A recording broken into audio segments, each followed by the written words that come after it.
Finding the courage to change, prayer and meditation. My most important daily routine is a practice of prayer and meditation. One of my teachers recommends that the primary goal of the day is to meditate first for 15 or 20 minutes.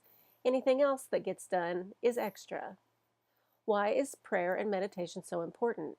Why should I make sure that meditation is the one thing that I do each day? Because through prayer and meditation, I strengthen my conscious contact with my higher power. I always have a connection to source energy. It cannot be removed or destroyed, but it is easy to ignore that intangible inner presence. We're encouraged to doubt our intuition, that inner knowledge that we cannot logically explain.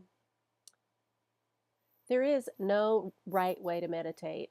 Perhaps the most limiting belief about meditation is that it must be done sitting quietly. Don't get me wrong, it's an easy way to reduce distractions, quiet my mind, and reach for my connection to Source. But there are many other activities that I find meditative.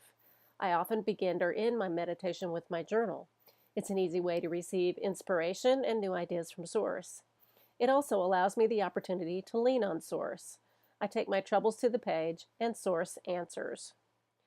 I've learned that simple activities are a bonus meditation opportunity.